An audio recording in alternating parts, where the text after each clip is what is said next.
Okay, I have up on the whiteboard two equations of quadratics. They're both degree 2. And our job is not to graph them and see the parabola. Our job is to find the x and y-intercepts algebraically. So here are two rules you have to memorize. And they're easy rules because they make sense. First thing, anytime you're dealing with a quadratic equation, which is a picture of a parabola, every parabola has a y-intercept. So that should be the first intercept you find because you're guaranteed to get an answer. So the rule is if I want to find the y-intercept, I want to know what y equals. If I want to know what y equals, I got to get rid of these x's. Well, that's simple. What can we substitute in for x that will get rid of it? And that would be the number 0. So to find a y-intercept, you substitute in for x 0. So this equation would be y equals negative, I'm going to put a 0 here, squared, plus 4 times 0 minus 3. Then I'm going to do my order of operations. So I'm going to do squaring first. 0 squared is 0, and 0 times negative 1 would still be 0. 0 times any number is 0, so that becomes a 0. 4 times 0 is 0, minus 3. So 0 plus 0 minus 3 would give us a y value of negative 3. But that's not how you write the y-intercept. You do not write the y-intercept as an equation. You write it as an ordered pair because that's what it is. It's a point where the parabola would touch the y-axis. So the y-intercept is at x is 0 because that's what you subbed in, and y is negative 3. Now, to get the x-intercepts, you do the opposite. If I want to know where the x-intercepts are, that means our y value has to disappear.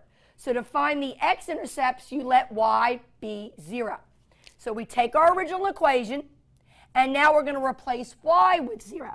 So 0 equals negative x squared plus 4x minus 3. We have to solve this equation for x. Now, if you're like me, I don't like the 0 on the left, so I'm going to switch it over to the right. So I get negative x squared plus 4x minus 3 equals 0. All righty. You have an option here to solve this quadratic equation because it has an x squared. Here are your choices. Do you want to set the equation equals 0 and factor? Do you want to isolate the square and do square root? Or do you want to work the quadratic formula? I will tell you right now, the quadratic formula is always last resort. In most algebra classes, you're either going to factor or do the square root. Because this equation is already set equal to 0, I want to factor. Now here's where the boo-boo is going to be. It's starting out with a negative coefficient. So remember, when you're factoring, the first thing you want to do is make sure your leading coefficient's positive.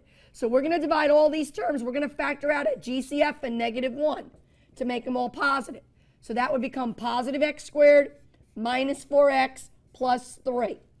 Now that it's a positive x squared, I have 3 terms. This is an easy trinomial. I'll put my 2 sets of parentheses. X squared is x and x. What multiplies to 3 and adds to 4? That's obviously 3 and 1. I want to add, the signs are the same. I want to add to a negative 4, they're both negative. We discussed this. Every quadratic makes 2 linear equations. This negative 1 in front is useless now. We do not need this piece of information. It doesn't have an x with it. Here are our 2 equations. X minus 1 equals 0. X minus 3 equals 0. I will solve each of my linears. I will get x is 1, and I will get x is 3. Again, if you tell me the x-intercepts are x is 1 and x is 3, that's technically written wrong. X-intercepts are points. They have to be named as ordered pairs points. So when I come over here to name the x-intercepts, the x value was 1 because the y value was 0. The x value was 3 because the y value was 0.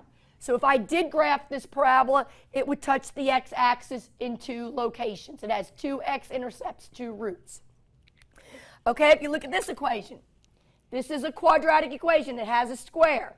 Again, algebraically, find the y-intercept, find the x-intercept.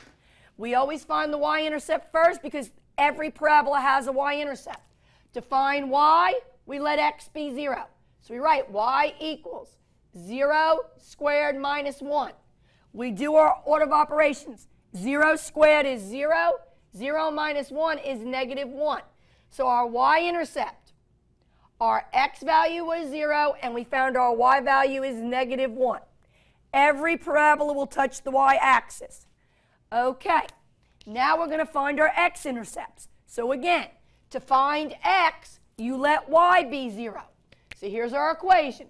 I'm going to let y be 0. So this is going to say 0 equals x squared minus 1. Remember, it's a quadratic equation. It has a square in it. You have options. Do you want to set it equal to 0, factor it? Do you want to do the square root method or last resort quadratic formula? If you remember, we talked about this. When your quadratic equation has a squared term and a constant, the quicker way is to do the square root method. So I'm going to solve this by doing the square root property. To do the square root property, our steps are different. You do not want your equation equal to 0. You want to isolate the squared term. So I want to get this x squared by itself, so I'm going to add 1 to both sides. So I move the constant. So I get 1 equals x squared. To get rid of a square, we do the opposite inverse operation. We square root both sides. We know squares and square roots cancel out. That leaves us x equals. We know there's got to be 2 solutions. This was a quadratic equation. So we talked about when you put the square root symbol, you put a plus or minus. Can you leave the square root of 1? No. 1 is a perfect square. What is the square root of 1, everybody? It's 1. Again, you can't leave this as the answer. This is not how you correctly write x-intercepts. You have 2 solutions here. So we need to have 2 ordered pairs. The x value is positive 1. The x value is negative 1. The y value, we only substituted in 1 number for y. It was 0.